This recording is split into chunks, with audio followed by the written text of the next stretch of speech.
Hello guys, tara at samahan niyo po ako magluto nitong napakasarap na pork ribs mechado for our lunch. Nako guys, try niyo na din po itong lutuin yung ganitong pakaluto ng mechado.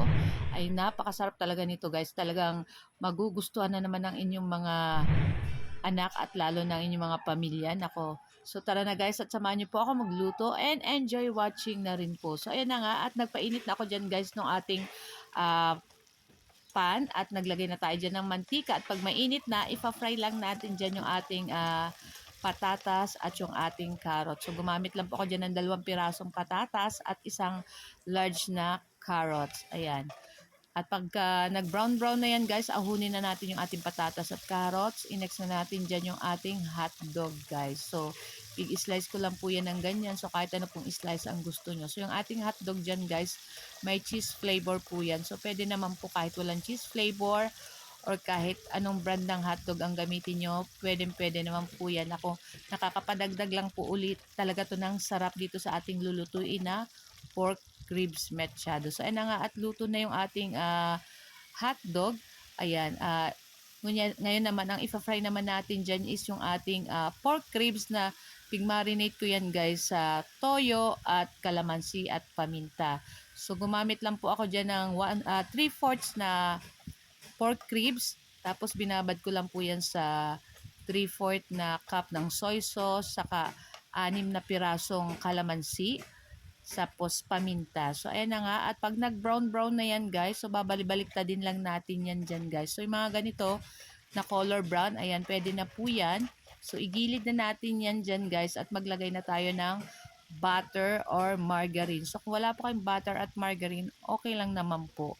Kahit mantika lang. Pero, syempre, nakakadagdag po ng sarap pag naglagay ka ng butter or margarine sa ating nilulutong mga ulam. Pero syempre, depende pa din po sa ating mga ulam na lulutuin. Usually po, pag nagluluto talaga ako ng mga sarsang mga pork, ayan, naglalagay po talaga ako ng butter.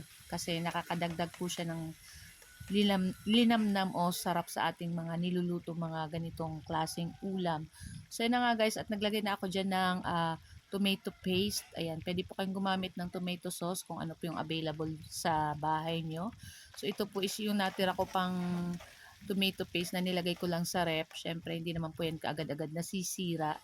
At ayan na nga, at naglagay na rin ako ng 2 teaspoon na sugar. Ayan, para balance naman po yung lasa ng ating pork ribs mechado. So, dapat balance lang yung asim, yung alat, tamis. Ayan. So, after niya, nilagay ko na rin dyan guys yung ating pinagbabadan kanina ng ating pork para talagang malasang malasa at sobrang sarap ng ganitong pakakaluto, mga mamshi. Nako, talagang magugustuhan to ng inyong mga anak. Ayan, pwedeng panghanda din sa kahit na anong okasyon kasi yung ganito mga luto is talagang kakaiba siya pero napakasarap talaga nito guys. At nagdagdag ako dyan guys ng tubig, ayan, para pampalambot dito lalo sa ating ribs.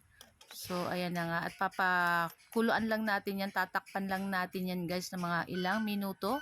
At pagkatapos yan guys, ay ganyan na itsura niyan. So, nasa inyo po kung gusto nyo is masabaw pa. So, pwede po kayo mag-add ng tubig or gusto niyo po is medyo sauce lang, medyo malapot. So, ako okay na po itong medyo malapot lang na sauce. So, ayan na nga at naglagay rin ako ng garbanzos para sarap din lalo sa ating pork ribs mechado. So, ayan na nga. After nyan dyan guys, ilalagay ko na rin dyan yung ating piniritong patatas at carrots kanina. Ayan. So, halu-haluin lang natin yan dyan guys.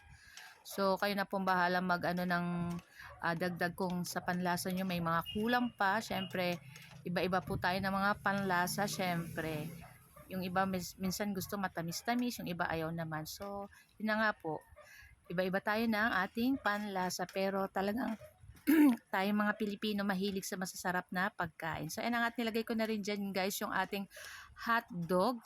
At nilagay ko na rin yung ating red bell pepper. Kung may green bell pepper pa po kayo, mas magandang tingnan kasi colorful. Oh. So ito lang guys yung aming video today at sana'y nag-enjoy po kayo.